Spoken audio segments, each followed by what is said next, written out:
Welcome back to Nick Lenz's Comic Corner, classic non-classics. This is episode number 1391 and Doubleshot number 1285. Now, this one discussing the first and third trades for this storyline, The Death of Captain America. I have covered volume 2, which is right here. I've covered this before, so I don't need to discuss about this one. And I have also covered the miniseries spin-off to this, basically deal with several superheroes, their reactions to Captain America. I've covered those two already. I initially covered that book like almost 3 years ago. Now we're starting with the opening trade of this storyline, which is The Death of a Dream. Yep. This contains issues 25 to 30 of this 18-issue storyline. Yes, 18 issues. Started with issue 25, then wrapped with issue 42. The first issue of this particular storyline begins, I would say a week just after Civil War number 7. The final issue released in 2007. Captain America is being paraded up the steps of a courthouse. And a lot of people are not very liking of this at all. The reaction to this is pretty negative. This is probably also due to the fact Brubaker probably was not a really big fan of Civil War 1, but he probably had to roll with it due to the fact that it was the crossover at the time. He probably was not really a big fan of Steve Rogers surrendering, so he did something quite interesting with this. So he had it where he's in the footsteps of the courthouse, and everything he's been treated like a common criminal, basically, despite what he's done with the country. So what happens? He gets shot protecting officers. He gets shot like 3 times. Though it's later revealed apparently Sharon Carter was involved with this due to brainwashing by Dr. Faustus. Yep, Dr. Faustus was responsible for this. And who also did this story besides Dr. Faustus? The Red Skull, Artem Zola, Crossbones, and, of course, Sin, Red Skull's daughter. Yeah. So, basically everybody's scrambling to figure out exactly who was responsible for Captain America's death. And the people who investigate this are basically 3 people. Sharon, of course, despite she kind of was responsible for this indirectly. Well, directly via a special gun, which they don't actually deal with repercussions until a little bit later. Sam Wilson, the Falcon, and the Winter Soldier. Yes, the Winter Soldier. He basically gets involved with this. And they investigate this, and stuff takes a very interesting turn over the course of this storyline and the following storyline. Where, in this particular story arc, where at one point Sharon gets captured by Dr. Faustus, and it runs into Steve Rogers. Now, this isn't Steve Rogers. For one thing, he's got a burn mark on him. Now you're probably thinking, who is this Steve Rogers that she runs into? It's the Grand Director. You're probably thinking, who the heck is the Grand Director? He's a racist. But initially, this guy, his real name is William Burnside. He was the Captain America of 1950s. I'm like, okay, interesting. I like that. That's an interesting fact about the back. Now, Brubaker had nothing to do with him turning the Grand Director. That was a different writer who did that. I think that was Greenwald who did that. Let me look it up on here.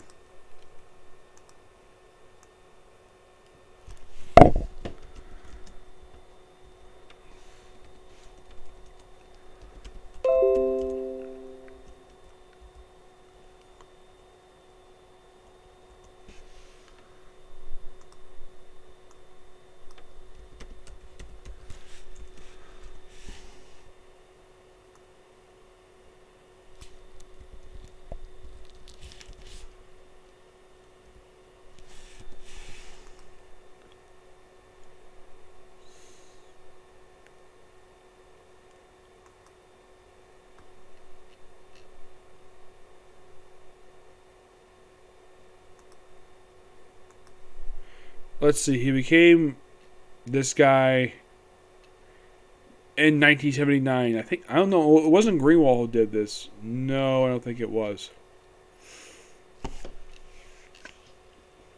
It was Roger McKenzie who did this. Yep, he turned the one to turn the Grand Director. Of course, they reference this as well.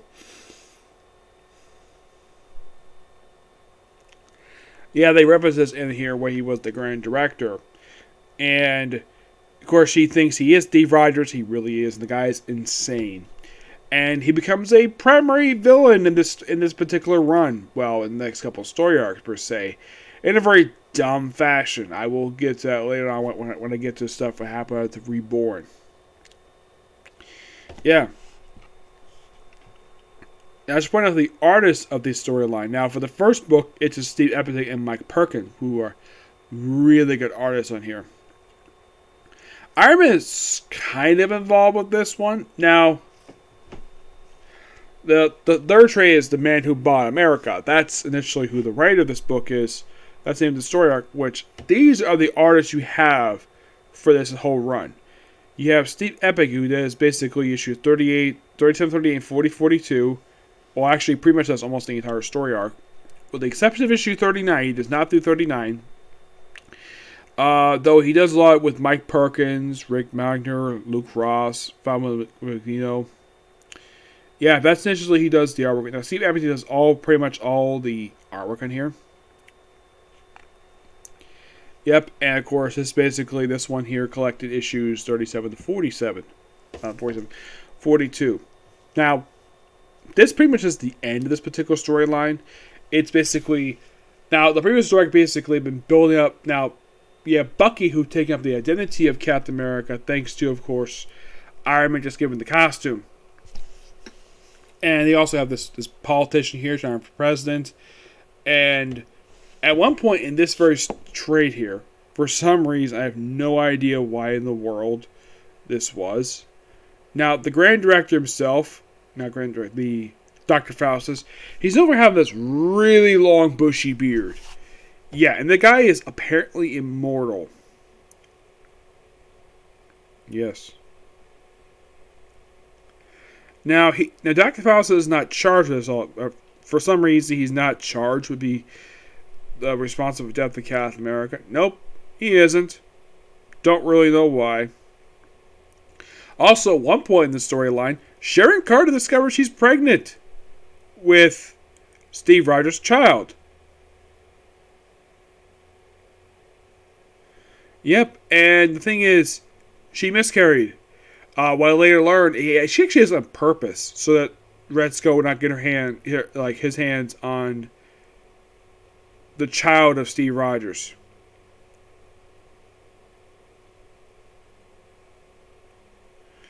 Yeah, let's see if I can find it here for Dr. Faustus. Yeah, he gets away, but don't worry, he won't be gone forever.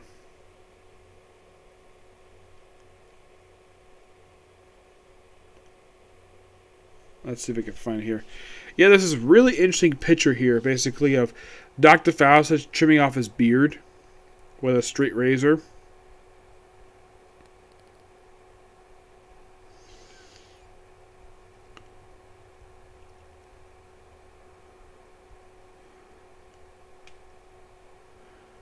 Here we go, right here. Here he is.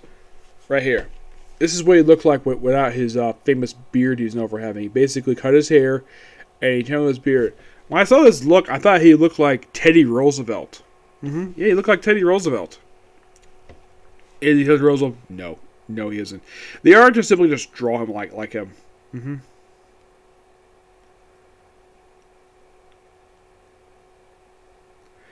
initially, he trimmed off his beard just so he can go into hiding, because he knew he'd be arrested for this. And, of course, the presidential candidate is saved by the new Captain America, Bucky Barnes. They initially don't know at this point he was Winter Soldier.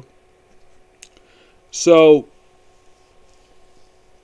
and of course, at the same time, presidential candidate, he is accepted by the public as new Captain America, despite the fact he's wearing black in his attire, despite the fact he's not initially Captain America. But this actually ends the actual story arc itself of Death to Captain America.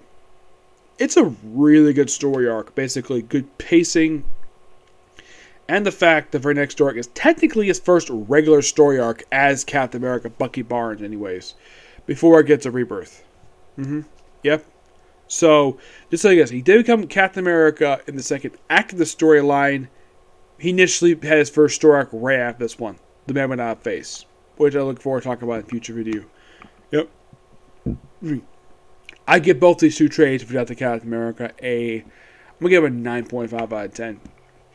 damn good stuff here, and can't wait to discuss more about Brubaker's run. This run is fantastic. A lot of people love this run.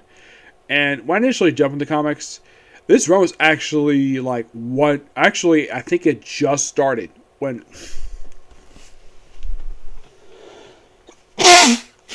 when I when I initially got into comics. This run was just starting at that point, and it took me a little bit, but I eventually got up with it. Yep.